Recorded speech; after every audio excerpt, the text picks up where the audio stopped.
അസ്സലാമു അലൈക്കും, welcome to my channel. ഇന്നിവിടെ കാണുമ്പോൾ തന്നെ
മിനിറ്റിന് ശേഷം നമുക്ക് ഇതുപോലെ ഒന്ന് കിട്ടും.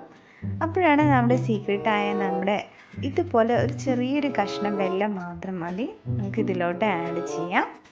അതിനുശേഷം വീണ്ടും ഒരു 10-15 മിനിറ്റും കൂടെ കഴിഞ്ഞ് നമ്മുടെ ചിക്കൻ കറി ഇവിടെ റെഡി ആയിട്ടുണ്ട് കേട്ടോ. ഇത് തുറക്കുമ്പോൾ തന്നെ നല്ല മണമാണ് കേട്ടോ. അതിൽ നമ്മളെല്ലാ സീക്രട്ട് ഐറ്റംസിൻ്റെയും കൂടെ എല്ലാം കൂടെ വരുമ്പോൾ നല്ലൊരു ടേസ്റ്റാണ്. ആ വറുത്തരച്ച തേങ്ങയുടെ എല്ലാം കൂടിയിട്ട് അടിപൊളിയാണ് കേട്ടോ അത്.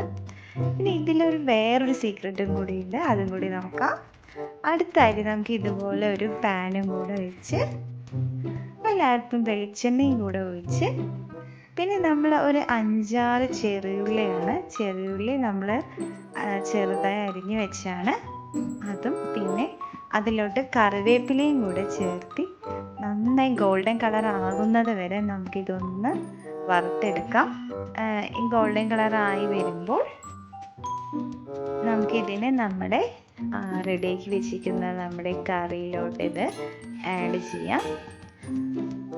അപ്പോൾ നമ്മുടെ അടിപൊളിയായിട്ടുള്ള നമ്മുടെ വറുത്തരച്ചിട്ടുള്ള ചിക്കൻ കറി ഇവിടെ റെഡിയാണ് കേട്ടോ. ഇതുപോലെ തന്നെ എല്ലാവരും ചെയ്ത് നോക്കണം കേട്ടോ. ഇത് വളരെ ടേസ്റ്റിയാണ്. നമുക്ക് ഒന്നില്ലെങ്കിൽ ഇതുപോലെ കഴിക്കാം, അല്ലെങ്കിൽ നിങ്ങൾക്ക് ഗ്രേവി ആയിട്ടാണ് ആവശ്യം വെച്ചാൽ കുറച്ച് വെള്ളം ഒഴിച്ചാലും മതി. അപ്പോൾ നമുക്ക് ഇതുപോലെ അടിപൊളിയായിട്ടുള്ള ചിക്കൻ കറി ഇവിടെ റെഡിയാക്കാം. എൻ്റെ വീഡിയോ ഇഷ്ടമായിച്ചാൽ എല്ലാവരും സപ്പോർട്ട് എനിക്ക് വേണം കേട്ടോ. എല്ലാവരും ഒന്ന് സബ്സ്ക്രൈബ് ചെയ്യണം. ആ ഓൾ ബട്ടണും കൂടെ അമർത്തി എൻ്റെ എല്ലാ വീഡിയോയും കിട്ടും.